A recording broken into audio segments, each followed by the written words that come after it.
Sorry for butting in here, but that intro, yeah, that was the plan. I wanted to love this camera. I tried to love this camera, but that's not how it turned out. This, ladies and gentlemen, is the Insta360 X5, and on paper, it's a stunning piece of kit. However, my experience using it, especially as a photographer and a YouTuber, has left me more than frustrated. Now, don't get me wrong, this is a serious piece of kit. And if you're into something like extreme sports like snowboarding or motorbiking, then this is probably going to just do it for you perfectly. However, for me, and perhaps for you, you might find your experience is somewhat different. So I'm out and about, I've got the Insta360 X5. It's the first time I've ever used an action camera, and I really don't know what to expect.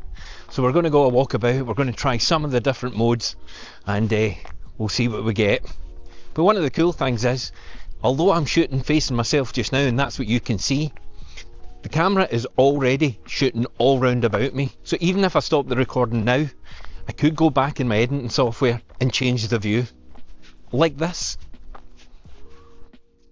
So as I said in the intro, this video is all about the Insta360 X5, and I think it's fair to say I'm a complete novice when it comes to using one of these. So I think I've got it all set up correctly, but I guess we won't find out until we get back and we start editing it.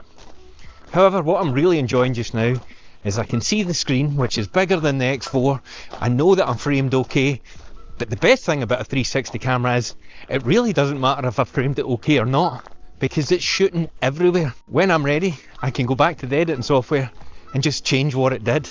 So what I need to do is stop thinking about it like the Osmo Pocket 3 and realise that there's a whole world of opportunities for this camera. So one of the main reasons for buying this was to see if it would add anything to my current setup. I have a ton of gear and I'm constantly trying to make the process of making videos better, but also easier. And I think the main reason that I plumped for this, I plumped for this.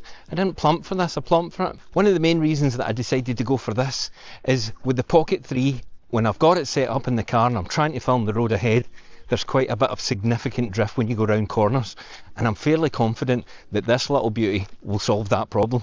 So things started off fairly well, as you can see. However, I thought I'd then start to use its features a bit more and make the most of the 360-degree angles. So I started waving my 3-metre long selfie stick about, and I felt like a complete idiot. Fortunately, in the footage you're seeing, you don't see me, but trust me, there was quite a few awkward stares as I was running about the field waving this thing above my head.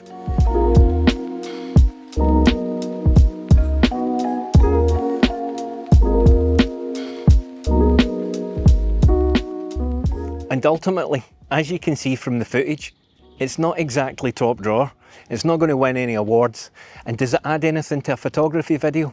Absolutely not. What I do accept, however, is that there is a use case for this camera, and I am not the intended market. You know, if you've got a motorbike and you're doing 60, 70 miles an hour down the highway, you've got the thing mounted on the front, you can then start swapping the angles round about you, and it's nothing short of stunning. But when you're taking a photograph of a landscape, what does it actually add?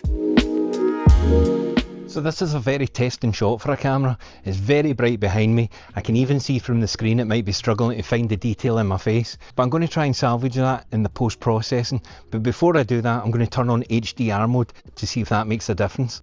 So this is us in HDR mode. It certainly looks a bit brighter, but also the colours look a lot more muted. So we'll see when we get this back on the Mac how it turns out, and I'll try and do a side-by-side comparison.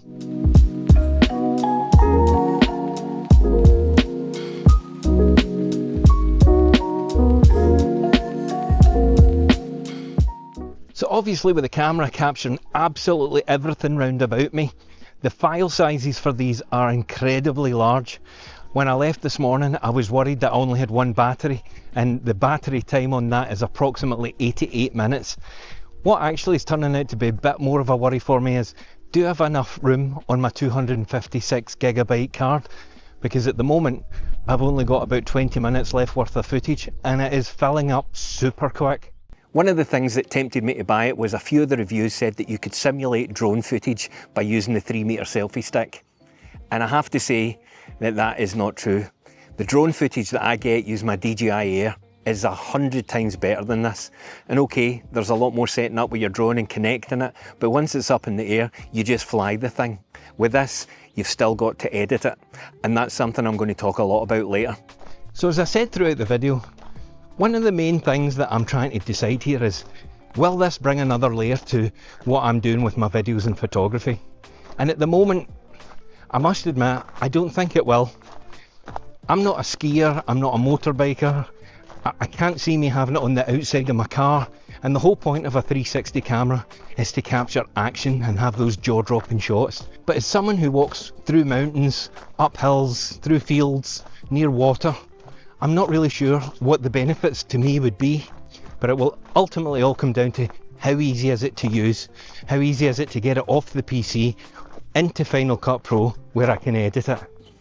So by this point in the day, I have really started to regret my purchase. Before I went out, I set the camera up to accept the DJI Mic 2 signal and switch on the microphones on the camera. And my intention was to get the footage back and then switch between them so you could get a direct comparison. However, I've given up at that point because I'm at my wit's end. The editing of the footage, okay, it might have been my first time doing it, it's just not very intuitive and it takes a long time. For example, the clips I took with Insta360 probably lasted about 6 or 7 minutes long, yet it took over 2 hours to edit them because you have to put key points in it, you have to reframe the shot, and then you have to export it. And you're encouraged to do this on your mobile phone. There is a desktop app, but some of the features from the phone are not on the desktop app and vice versa. So the new introduced AI editing mode, it invariably got it wrong and chose to look at me when what I was intending was to look at the beautiful view and swing that camera about. So I had to reframe that again. In this clip, I was supposed to be giving you a side-by-side comparison of the DJI Mic 2 audio connected to the Insta and the onboard mics themselves. But at this point, the enthusiasm for using the machine has just left me completely. And by the time I got it back into the computer and started editing it, the amount of work involved in that just switched me off. And it was at this point I realised I was wasting my time trying to do a review about it. And I knew that I was going to be putting it up on MPB for resale as soon as I could. So regardless of all that, I tried to stay professional. I took a ton of shots. I tried to use as many modes as I could, even took a couple of photographs. But I must confess, any enthusiasm I had for the machine at this point had leaked out of me. I just wanted it over, I wanted to get home, and I wanted to start shooting with my Osmo Pocket 3, my Canon R5 and my drone. So the question I'd asked myself, would this enhance my workflow and would this better support me as a photographer? And by this point, before I've even seen what the footage is like, I know the answer is still a resounding no. So that's the end of the Insta footage, you'll be glad to know. Now, you might be saying, but I never gave it a fair try. I only used it for a day. How can you get to know something? And that is absolutely relevant. However, every other piece of gear that I've got had a learning curve. When I got my drone, I not only had to learn how to fly it, but I had to work out the shutter speeds, the 180-degree rule, using the NDs, all of that sort of stuff. And then I had to learn how to fly a drone. But the whole process was fun and intuitive. And then if you look at the Osmo Pocket 3, which I'm glad to say I'm back filming on just now, straight out of the box, the image was great, the colour was great, the gimbal just worked, the active track. So there was very little post-editing that I needed to do. Just change the colours, set it to what I wanted, trim it, and it was good to go. And the audio on it is fantastic. And then there's the Canon R5. Now that camera is so deep, I could use it for another 10 years and probably still only be scratching the surface of what it's capable of. But again, the whole process of learning has been fun. Within a couple of days of using that camera, I was taking great shots, better than I'd ever taken before. But with the Insta360 X5, the learning curve is just too steep.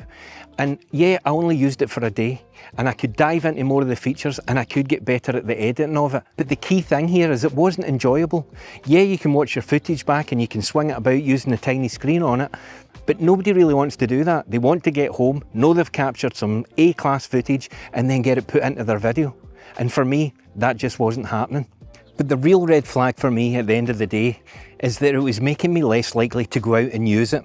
And to have a piece of equipment that you don't want to use is destructive, especially if you suffer from procrastination or imposter syndrome like I talked about in my other video.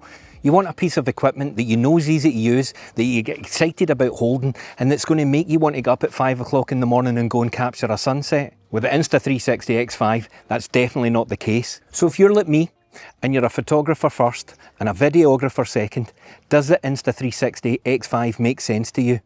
Well, if you're anything like me, that answer is going to be no, and you're going to find it nothing but a hindrance on the day when you want to go out and capture what's out there and not what's on a screen and fumbling with menus. Couple that with the fact that when you get home and you start to edit, you want that to be a seamless process. I had a 256GB micro SD in the camera, and it only got me about half an hour's worth of shooting, which isn't surprising because the camera is shooting in 360 degrees surprisingly, and all of that data takes up a lot of space.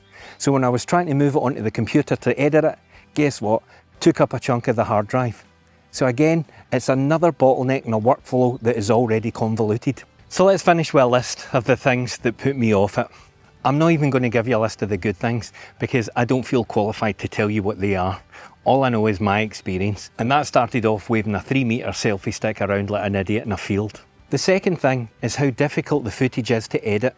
You can either use your mobile phone or the desktop app, but it's not intuitive, especially if you're using the mobile phone and you're trying to use big clunky thumbs like mine to get really precise edits. The third thing would be the file sizes. They're absolutely massive. Yeah, you can edit them from the Insta to your phone, but at some point you're going to have to export them, and that means taking them into your hard drive on your PC. The fourth thing, and probably the second most important, is it slows down my entire workflow. I previously stated it took over 2 hours to edit a 6-minute clip. I can usually do a 10, 12, 14-minute video with effects in the same amount of time. The footage is good, and I will give it that. But what I've found is it's no better than the Osmo Pocket 3, it's not any better than the DJI Air 3, and it's certainly not better than the Canon R5 footage. So I'm not really gaining anything in quality. All I'm really doing is making the job more difficult. And the number one thing, and most importantly, is it makes me not want to go out and shoot. It's too complicated, it's too convoluted, and the editing process at the end just is the cherry on the top. So something that stops me doing what I love to do cannot be in my bag at any time. Now I will say once more, because it is worth saying, for the right person in the right hands doing the right thing, the Insta360 X5 is a quality camera and you will love it. But for a landscape photographer and YouTuber, does it add anything? I think we've answered that question. It's not for me, and that's okay. Oh, and in completely unrelated news, do you know anybody that wants to buy an Insta360 X5? Hit me in the comments.